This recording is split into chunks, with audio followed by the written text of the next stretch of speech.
So today we're going to talk about the liturgical cycles. This will be the next 4 weeks worth of talks. You know, not so long ago, when I was a young student at Helena College Holy Cross, there was nowhere to go and get the services that are already put together for us, like there is today. So for example, on Saturday or Sunday, if you're here at the church, you go on the Archdiocese website and you go under Liturgics and you see the service text all laid out. Or you go to the back of the church and the books are there for you with all the variables that change from week to week.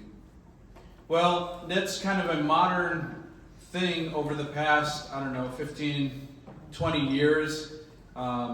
They started doing something on a smaller scale back 20 years ago. Now there's actually, the Greek Archdiocese has a program that auto-generates. Everything's been coded so that every day all the services are automatically generated.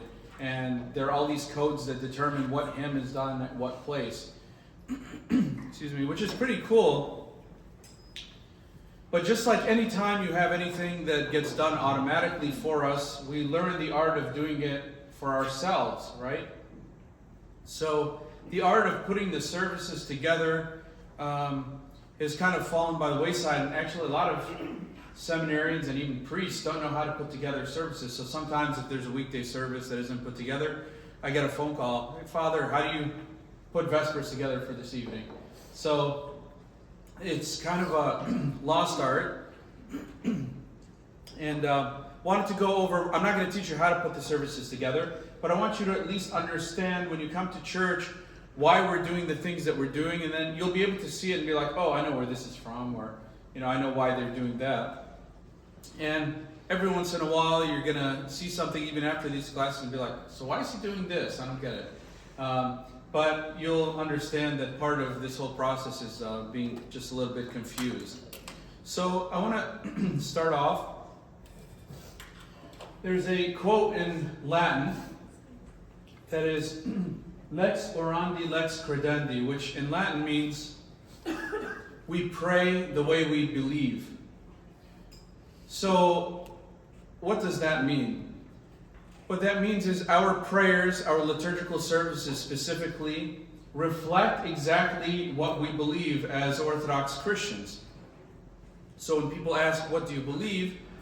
One of the easiest things to do is say, come to our church and see. Come and pray in the services, and you'll see what we believe. Not only is our creed read in a number of the services, but you just kind of see not only what we believe, but what's the most important thing. Right? We start off right away with doing some kind of formula to the Holy Trinity. So that shows you what comes first. So how the services are put together really show you how we believe as Orthodox Christians.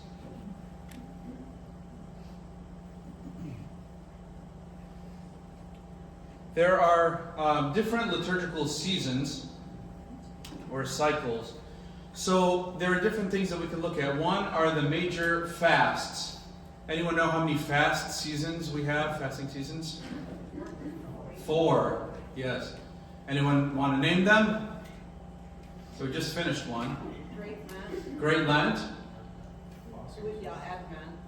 Advent. The St. Peter and Paul. The Apostles' Fast. And then The Dormition. Very good. Okay, so we have the major fasts, and those are the 4 of them. Plus we fast on every Wednesday and Friday with a few exceptions. And there are a couple of other strict fast days. For example, the findings of the head of St. John the Baptist, and especially the day he was beheaded, which is August 29th. It's always a strict fast day. And then you have the elevation of the Holy Cross, which is a feast day, but it's also a fast day. That's September 14th. Then you have the major feasts. Does anyone know how many feast days we have in the Orthodox Church? Major feasts. 12? More than that? Loretta said, we had 12 before you arrived. Now it seems like there are a lot more.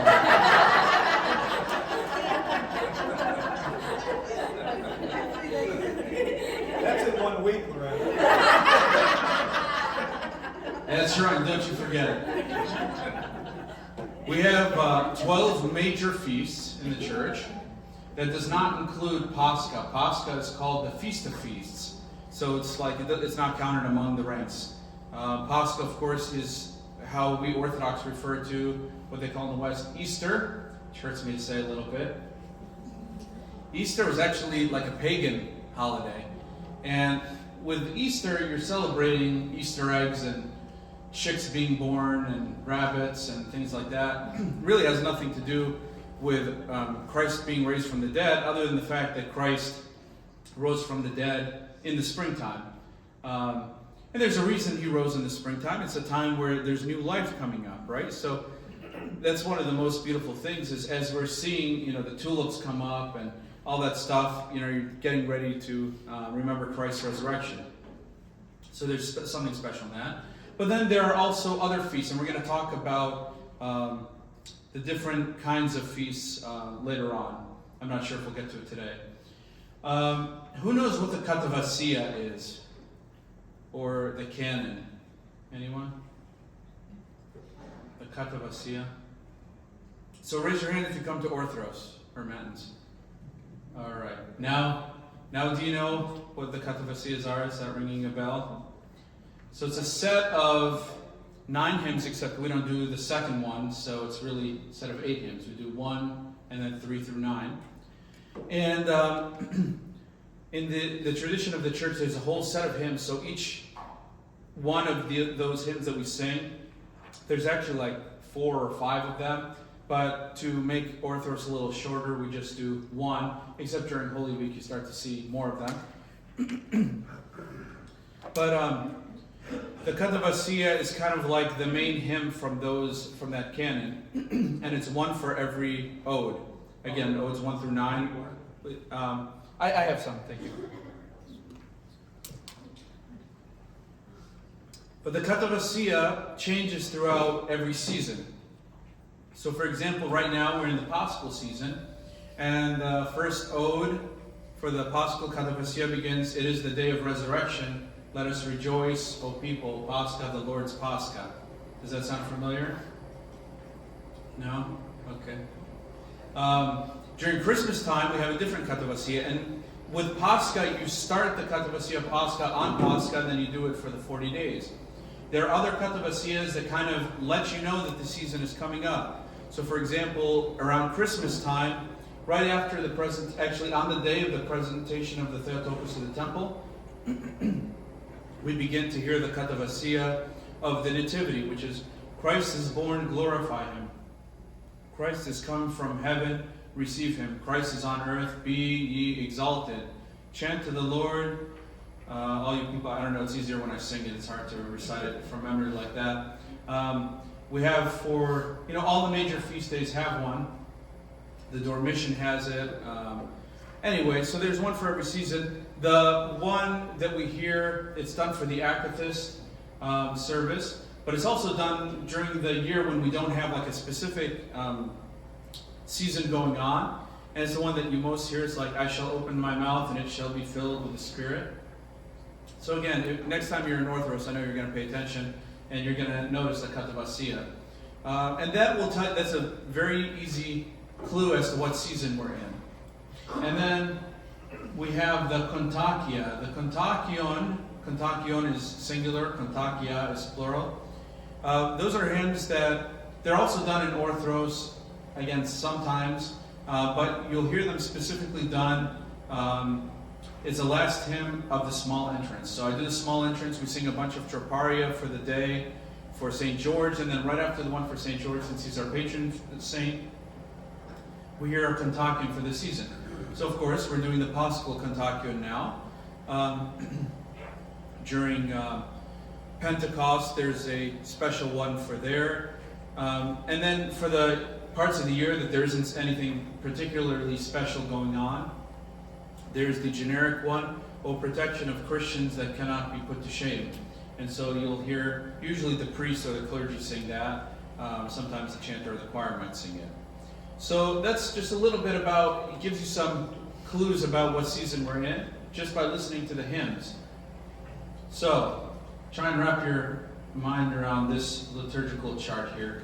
I had Subdeacon David spend days making this, so we're going to be using it a lot. This is the liturgical year. So you see at the top, we start with September, because when is the liturgical new year? September 1st. So we start with September, and then the other feasts go on from there. So you'll see the 8th, the 14th of September. The next major feast day is in, we left November out, but then December, January, and then, so anyway, you'll see the different feast days here, and you'll see that some areas are shaded in different colors. You have those are the fasting or the celebratory sections of the year. So, for example, you have the red that's associated with the Nativity in November, December.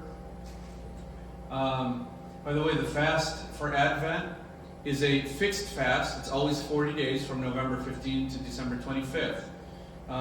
The Paschal fast, the Great Lent, changes. That's what's called a movable. So you're going to hear these words a lot. Movable and immovable. So Nativity of Christ, Christmas, is immovable. It's always on the same day, December 25th.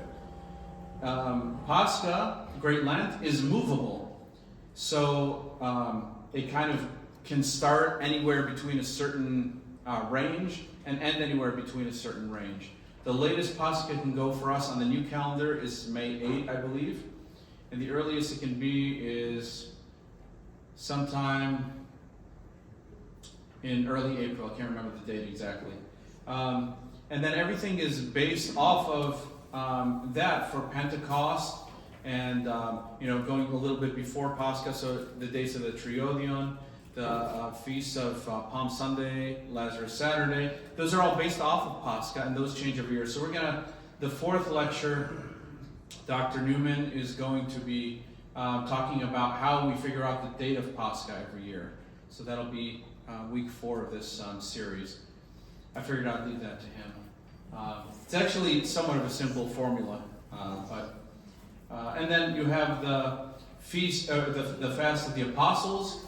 The day it starts is different every year. It's based on the Paschal season, but it always ends on a fixed date, which is June 29. And then the Dormition fast is always in August from the 1st to the 14th, and then the feast day is the 15th. So we're going to fix this up, and then maybe we'll print these out and hand them to you. But there are different liturgical books that help us determine the different liturgical seasons or services. So what I'm going to do is I'm going to start with a book called the Typikon. The Typikon is a book of liturgical rules. Now there are different kinds of typika, we'll call them. Again, plural versus singular. The Typikon that you're usually talking about in the church, if I open it up, it tells me exactly how to put the service together. So on most days, I can figure it out myself. There are some days that get kind of complicated. For example, the Annunciation. The largest section in the book of the Typikon is on the Annunciation. There are a whole bunch of pages that tell you if the Annunciation falls on this day, this is what you do. On this day, this is what you do. On this day, this is what you do. And so on. It tells you what to do if a Feast of the Lord falls on a Sunday versus if it falls on a Tuesday. So it changes from year to year. Things aren't always very cut and dry. That kind of keeps things interesting for us. But again, why do we do that? Because the way we even put together our services shows us the importance of what's going on. So it's there's a rhyme and a reason for everything. You might not understand it. There are a couple things, I have to be honest, I probably still don't understand. But at some point, some holy men and women decided that this is how it's going to be. So the book is called the Typikon. The only hard copies exist in a foreign language, either Greek or Slavic or Arabic has one now. In English, former Bishop Dimitri, who used to be our bishop here, I believe, he did one with another priest in English, but it's only available as an electronic copy. But even then, you can't just look at the Typikon and be like, oh, okay, I get it now. You still have to know something about the liturgical services. The next set of liturgical books, or it can be one volume. The new set is 2 volumes. It's called the Orologion. That's how it's pronounced. It's silent H. Orologion means the book of the hours. So there are different cycles, and we're going to talk about this more next week. But during the day, every single day, there are different hours of prayers. So, we can do Vespers not just on Saturday, but every single day. And in monasteries, they generally do Vespers every day, even in seminaries. There are the hours, like the first hour, the third hour, 6th hour, 9th hour. Those are done every single day. Orthros is done every day. So those are all part of the cycle of services of the day, and those are all found in the Orologion. So if you're not going to cheat and use the Archdiocese book, what you would need for every service is an Orologion in addition to some of the other books I'm about to tell you about. So you always have to have the Orologion out. It has the basic structure of the services without the parts that get stuck in there for the day. Now, where do you go for the services of that day, the pieces that are just for that day? Well, you start with the next book called the Mineon, or the Book of the Months. So, Orologion, oros is the word for hour in Greek, so the Book of the Hours. Not very creative, but it works. Mineon, Minos is month, and so the Book of the Months, there are 12 volumes, one for each month, and this is called the Mineon. So the Mineon contains 366 days worth of services. Of course, they have one for February 29, and they even have a rule for what happens when it's not on a feast day, on a leap year, what to do with that extra feast. So, all the major feast days of the immovable feasts are found here. So you won't find Pascha, you won't find Pentecost, you won't find Lazarus Saturday or Palm Sunday, or anything that can move. Here are all the fixed days. So you can pick any day of the year and open up to it, and you'll see who the saints are. So it's usually the saints or the feast days of the church. And again, next week we're going to talk a little bit more about that in more detail. This is just an overview. Yes? Can I ask a question? So, are these books from that, how Orthodoxy is from the beginning of Christianity, we are the founding. So, are these books that old, or is this something that somebody in modern day created? Remember, Christianity was illegal for the first 300 years, so there were really no books, not even a Bible. Okay. The Old, New Testament wasn't really passed around in written form until the Orthodox Church decided what books are going to go in there. So, sometimes I laugh when Protestants are like, well, if it's not in the Bible, I'm like, well, what did they do for the first 300 years of the church? There was no, Bible, And even, with the Old Testament, there wasn't a book called the Bible. There were different scrolls that people had. People didn't even have them. They were in the synagogues. Nobody had, a book called the Bible in their house. Can you imagine, because you have to hire a scribe to write it, how expensive that would be?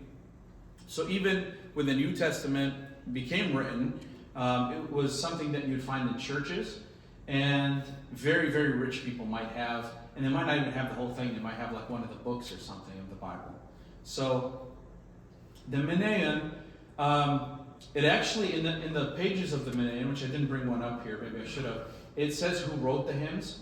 So it could be, sometimes there's some very old hymns, and you can tell by the person who wrote it. Sometimes the hymns are maybe from the 6th century. A lot were written in the 8th century by St. John of Damascus, by St. Cassiani, who wrote the hymn of, that famous hymn of Cassiani, but she also wrote other hymns, like for the Nativity. So the oldest hymns are usually the ones that were written for the feasts, the great feasts of the church. But even the way we celebrate the feasts of the church are a little bit different than in the very early church. In the very beginning, and again, Christianity was illegal, so you couldn't just keep going to church. It was hard to get there. You had to find out where they were meeting. It was usually in a secret cave. But Christmas, the Adoration of the Magi, which we don't have as a separate feast anymore, at least not in the East, I think the West does. The entrance of Christ to the temple and his baptism were all celebrated as one feast. But then the church split them up into different feast days. So I don't know at what point this was pretty solid, but we've had saints become saints since then, so we add on to this book. So we can add on to it, like now, like this set of books I have, there are already new saints that aren't in this book. That was printed in like 2000-ish. Actually a little later than that, probably around 2006 or something. So there are new saints that aren't even in this book yet. But maybe in another printing, they would do it. To write hymns, you can't just be like a poet and like, even me as a priest, I can't sit down and like decide I'm going to write hymns for somebody. The bishops have to, first of all, decide that they're going to make somebody a saint. Then they have somebody who has an expertise in liturgics and hymnology write the hymns. There are a lot of rules that go into writing the hymns. It's not just you're talking about all the nice things that this person did. There's a lot that goes into what goes into the hymn, what tone to choose for their hymns. You know, lots of different things go into it. So anyway, that's the book of the Menaion. You can open it up to any day of the year. All 366 days are in there. The next book is called the Octoikos. And if you break that up into two words, octo, ekos, or echoes. So what do you think octo means? 8. I wrote it up there. It's a book of the 8 tones. I thought, I was like, wow, Jimmy. Yeah, so it's 8, and then like 8 echoes, or 8 tones, really. Another name for this book in Greek is the Paraklitiki, coming from the word for the Comforter, who is the Paraclete, that's the Holy Spirit. Anyway, this book has 8 tones, and each of the 8 tones has 7 days of the week. So we're going to talk about also, that's in 2 weeks, we're going to talk about the weekly cycle. So I said that there's a daily cycle we're talking about next week. In 2 weeks, we're going to talk about the weekly cycle. So every day of the week has a theme. And every day of the week and their theme, the services are written for every service in a different tone. So for example, we know that Sunday is the day of resurrection. There are 8 different resurrectional services written, one for each tone. And the tones are musical systems that were really developed by St. John of Damascus. They used music before in the church, but he really codified the tones. And he makes them, he makes even the music meaningful. So the different tones influence different, almost like emotions. Thank you. Emotions is probably a bad word, but it gives it a different kind of feel for each one. There's some tones that are very joyful, some that are a little more mysterious or sad sounding. So how do you determine when you drag it out? So they're actually, I'm getting roasted today. I think that's a very good question. There are some hymns that get chanted. Actually, there are 3 kind of lengths of hymns. There's what we call sticharic hymns, which are the fast ones. There is irmologic, which are medium. I'm sorry, I messed those up. Irmologic is the fast one. Sticharic is kind of slower. Then you have papatic, which is very slow. So like a cherubic hymn is a papatic hymn, where one syllable can be many, many notes. So it's like, and those, you're not even technically, if you really listen, you're not going to be able to even understand the words. Those are hymns that generally people know already. And you're more, like it's supposed to take you into almost a meditative trance and like take your heart into a different place. So when it's doing something like,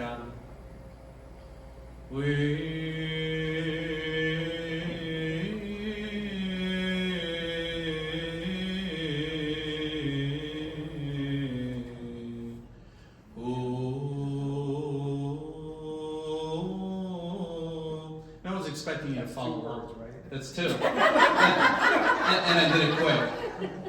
So why do we do it like that? 1, because the priest needs time to do his part. So even if the choir sings it fast, you're just going to be sitting there in silence afterwards. So there's no point in doing it fast.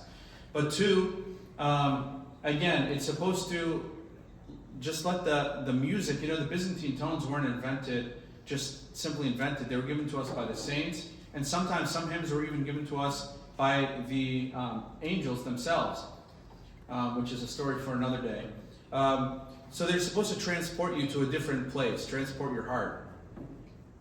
And then the other ones are supposed, and sometimes like things for like a special feast day, they get drawn out just a little bit more because they're special. So the more special you are, the longer your hymn is. There's, by the way, there are 2 feast days that the hymns are, one hymn is chanted in all 8 tones. That happens for the Theotokos on the Dormition, and it happens one other time, I can't remember the saint. It's a Greek saint, but anyway. So that's what, you have the Oktoikos, which reflects the weekly cycle of services. Then you have the Triodion. Now, you know from my sermons, because I know you always pay attention to those, that the Triodion really extends for 10 weeks. There are 4 weeks before Lent, and then all of Lent, and it goes to the day before Lazarus Saturday. So you have the Sunday of the publican and the Pharisee, the prodigal son, the last judgment, and the expulsion from paradise. Those are, after those 4 Sundays, then you start going to the Sundays of Lent. Sunday of Orthodoxy, St. Gregory Palamas, the Veneration of the Holy Cross, St. John of the Ladder, and St. Mary of Egypt, and then Mary of Egypt's week, which is the 6th week, and so it ends right before completing like the 6th week. So that is the Triodion. Remember when I said that we sing an ode during Orthros? Well, the Triodion, you only during this time of year sing 3 odes, and that's what 3, Odion, odes, are sung. So during the Holy Week services, a lot of times, and during Lent, if we had Orthros done properly, like during the week, which we generally don't, but only 3 of the odes would be chanted instead of all 8 of them. So the Triodion is really like Lent, and so even you can see the color of the book. This is actually a picture of the book that we have. It's even in purple, just to kind of reflect what it is for.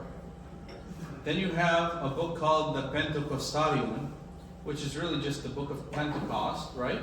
But it goes from Pascha. It starts on Pascha with a rush service, and it goes all the way to the Sunday after Pentecost, which is the Sunday of All Saints. And that's all included in the Pentecostalion. So for example, if I want to put together a service today, if I wanted to put Vespers together, I know what time period we're in, so I'm not even going to look at the Triodion. I'm going to know that I go straight to the Pentecostalion. And then the Pentecostalion for this day is going to tell me what to do. Now remember, the services aren't just for Sunday, it's for every day of the week. So I would go to the 2nd week of Lent. So this coming Sunday will be the 3rd Sunday of after Pascha. So I go to the 3rd week of Pascha, and I look under Wednesday, and then I look under Vespers. So I start there, and then that'll tell me what to do. And what it'll usually say is, you'll do, after O Lord I've Cried, 3 hymns from here, and then 3 hymns from the Menean. So then I go to the Menean, and I open up, let's see, today's the 26th, so for Vespers I would open up for the 27th, because the new liturgical day starts the night before. So I open up for the 27th, and I see how many hymns are there. And I have room for 3 hymns. So if there are 6 hymns, I do the first 2 and the 4th one. Why? Because those are 2 different saints or feasts that are being celebrated, so that you get them all in. Oops. So that's a little bit about the Pentecostalion. Now, any questions so far? With these books, you can put together all of the services of the church. Yes, Mr. Bell. I have a historical question. You said nothing was written in the first 300 years. Not nothing was written. Well, scrolls, they did have that. Yeah. But then was it a lot of oral tradition passed on the teaching Yeah. of Jesus? So actually, Jeannie Constantino, who was here at our church, talks about this. Oral tradition was actually considered more reliable than written tradition. Why? Because you knew where the oral tradition was coming from. You knew if it was a reliable source. You knew if you heard it in the church. or before that in the temple. Written tradition, you don't know where it really came from. There wasn't like plagiarism police going around checking things. You don't know if the person, wrote it down right, who did it, where it came from. So oral tradition was relied on a lot more. And actually memorization used to be part of education a lot more until just recently, over the past 100 years probably, even less than that. But memorization, people used to memorize whole books and stuff. And if you think about like actors and actresses in plays, they're memorizing huge amounts of script, right? So that was very common back in those days to memorize things. And it's amazing when you're reading some of the hymns of the church, you see how much the fathers of the church really knew the scripture. They probably had it close to memorized. It was a requirement that all monks had the Psalter, the book of Psalms, memorized. That's 151 Psalms for us. They had the whole thing memorized. So that wasn't uncommon at all back in those days. It helps also that in the original Greek, there aren't multiple translations of everything. Here, in English, we have different translations of the same hymn and of the same scripture and all this stuff. So we end up getting confused. It's harder to memorize things. I have things memorized in Greek and Arabic that I don't have memorized in English, just because, I went to this church and they did it in one translation, and another church did it in another translation, and so on. Whereas in Greek, and it's funny, at the Archdiocese conventions, there are certain hymns that if we try them in English, everyone does a different version. When you do it in Greek, everyone does it together, even though we're not Greek, but it just kind of works out that way. Any other questions on putting the services together? So it's kind of like a mystery that you have to put together. You have to know which books to pull out, and then you just kind of follow like a map. You start with clue number 1, which is the season of the year. If we're not in the Pentecostalian season, if we're not in the Triodian season, then you go to the Octoikos. All right, and then you start there, and then it tells you where to go from there, between that and the Menaion. But the Menaion is almost always used. Okay, so kind of along the same lines, we're going to talk about the liturgical colors of the church. So we start with gold.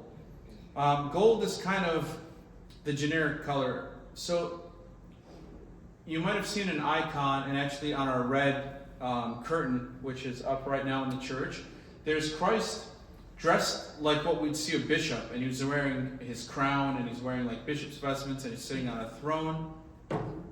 Does anyone know what that icon is called or what it means?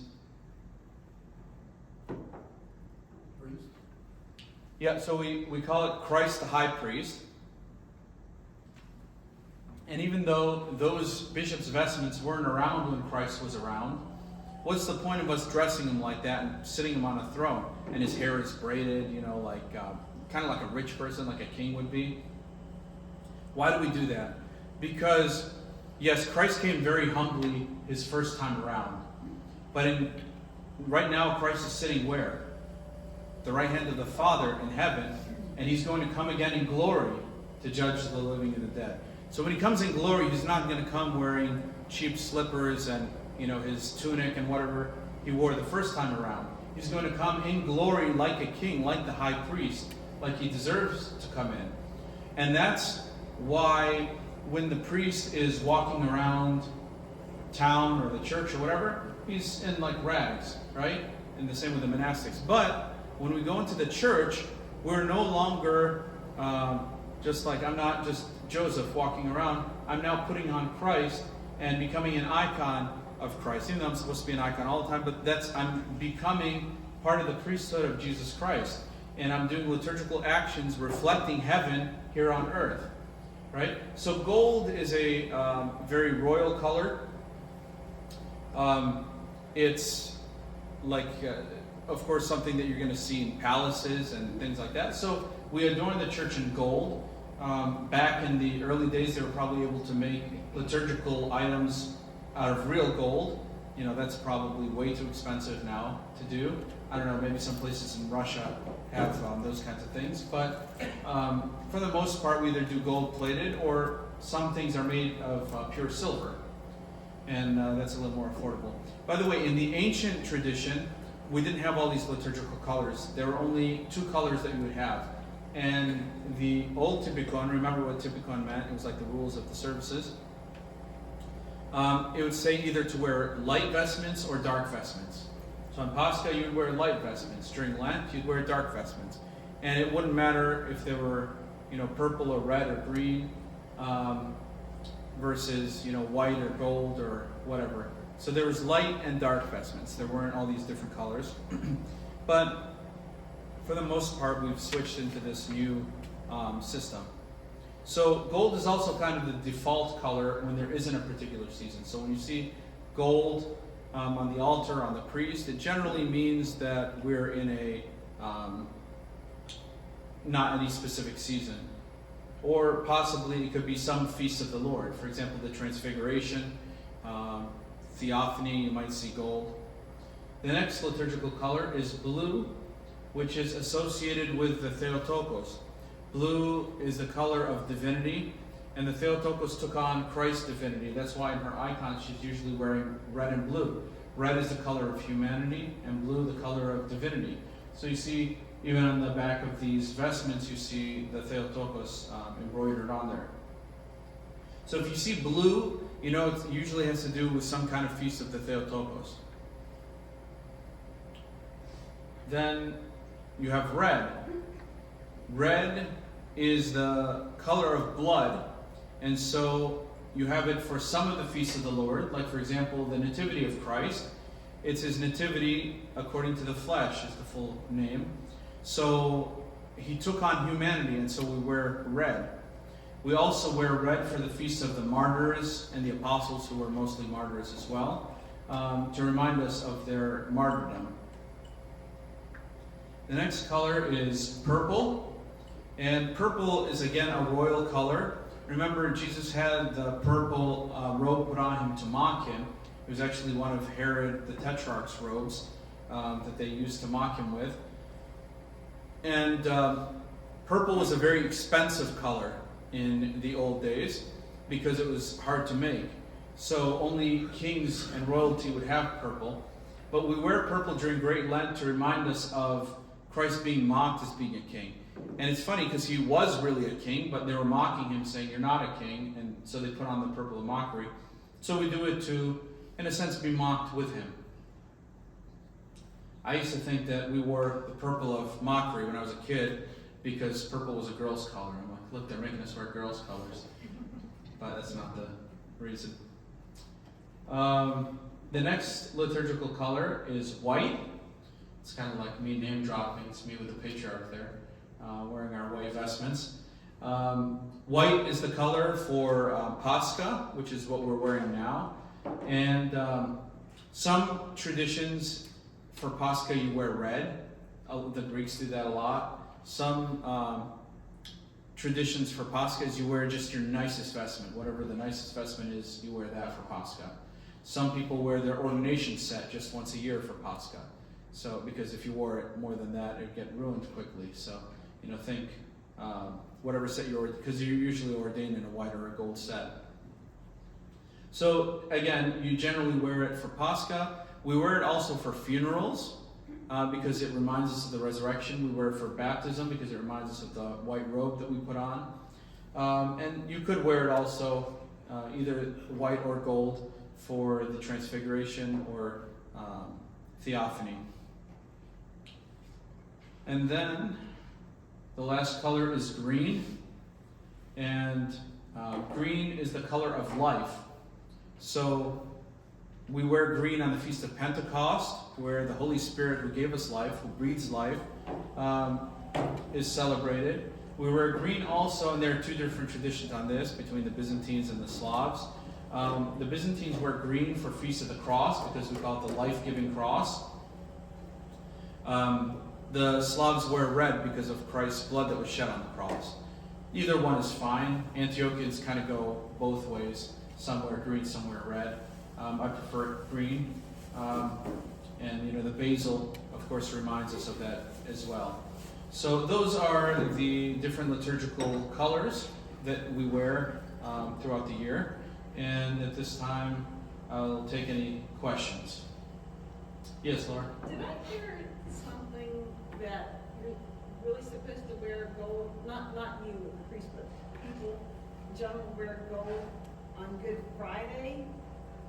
Yeah, so Good Friday, you wear gold or goldish white because it's, it's a Lord's funeral in a sense.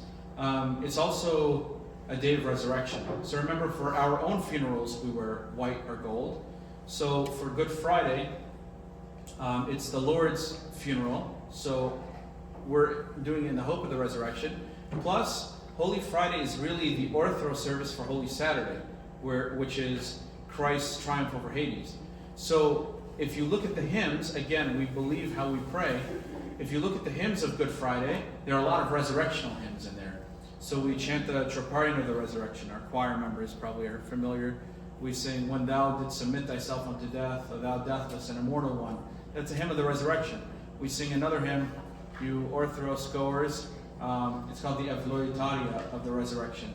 Blessed art thou, O Lord, teach me thy statutes, and it's all about the resurrection. So yes, Holy Friday is a day of resurrection in a sense, and we're starting off that process.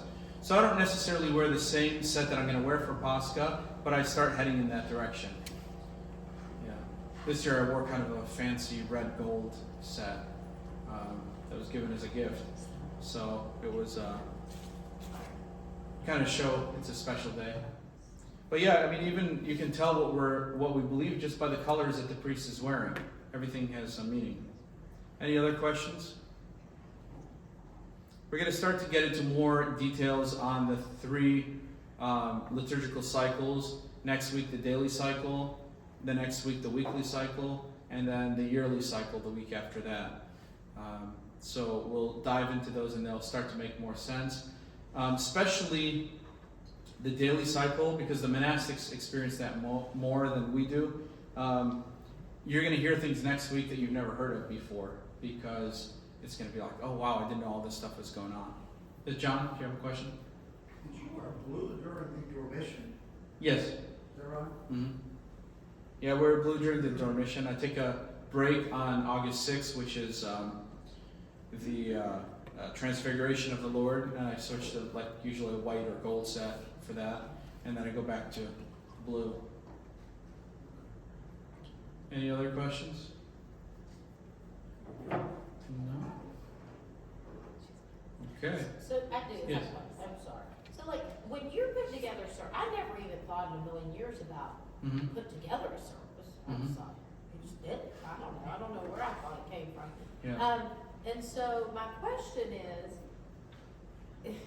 that why you can't really follow along in anything? Because you're kind of it's kind of like fill in the blank, and you get to, there's these blocks, and then you get to choose what goes in it. Yeah, I mean, I don't choose the church. But there's 3 or 4 different options kind of thing. Yeah, I mean, so again, the options aren't mine. The option is what the church tells us to do. That way we're consistent across the board. But yeah, so if you just have the liturgy book, and the liturgy is the most stable service on its own, right? There are only a few things that you change in and out. But yeah, if you're trying to follow along just in the liturgy book, there are going to be missing pieces. So then you have to know where those come from. That's why we put them in the bulletin, so people will know at this part we go here. And that's why the Archdiocese really, with the technology we have, they started printing out services every time, churches are supposed to have services. But for example, I'm sure all of you have heard by now that Nick is being ordained on May 31st. Well, the Archdiocese doesn't have any, because there's nothing special going on that day, so they're not going to have a service, so I'm going to have to put that service together. Now, they have somebody who does it for the Archdiocese that if I give him a week's notice, he'll do it for me, but I know how to do it. I won't bother him.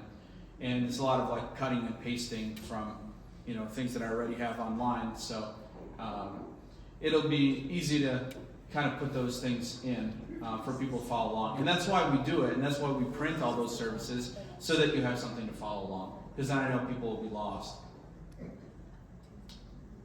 Yeah. Just think, back in the day, they didn't have microphones, and they didn't have services for you to print. In fact, if you go to some monasteries on Mount Athos, they only have one book with the service, and the person chanting could be on the other side of the church from the person with the book. So they have someone called the canonarchist who stands on the other side reading the book. So the person chanting could have even been illiterate. And the person would say like, glory in the fifth tone. And then the person would know, all right, the glory to the Father is going to be in the fifth tone. So he'll start singing that in the fifth tone. Then when it comes to the first line, the canonarchist on the other side of the church says, it is the day of resurrection.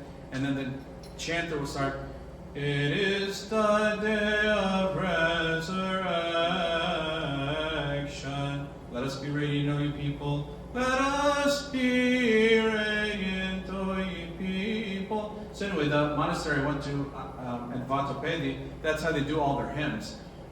Except not the liturgy, because those hymns are like memorized by the chanters. But that's how they do a lot of their hymns, even though now they have books in front of them. But to preserve the tradition, they still do that in some monasteries. Sometimes in a parish or at the seminary, we used to do it like on a very special hymn. Or if you wanted the hymn to be in both English and Greek, maybe at the seminary, the canonarchist would say it in English so that people can understand. The person chanting will do it in Greek. So something like that. Any other questions? I know this is a very foreign field, like Nikki said. You probably never even realized that somebody's putting together services. But Can we ask questions unrelated to this topic? questions not related to this topic? Yeah, go for it. So you asked about the icon of Christ dressed in his vestments with the crown. Mhm. You said when he comes back, he'll come back in his glory, dressed as if he was the right hand of the Father. But that icon is not a depiction of the second coming. No, it's more of Christ sitting in his glory now. And sometimes that icon, like actually on our curtain, you see the four figures in the corners. So those four figures, there's like an angel, an ox, a lion, and an eagle, and those represent the four evangelists. So it is kind of an apocalyptic kind of image. But it's not necessarily, no, there's a different icon for the second coming where you'll see like an angel blowing the horn and things like that. But that's not necessarily, we wouldn't call that the icon of the second coming, but it is an apocalyptic kind of icon of something that didn't occur here on earth. Because icons aren't supposed to be snapshots of events that took place here. Even the feasts that did occur, they offer a reality that can't be seen by the human eye, right?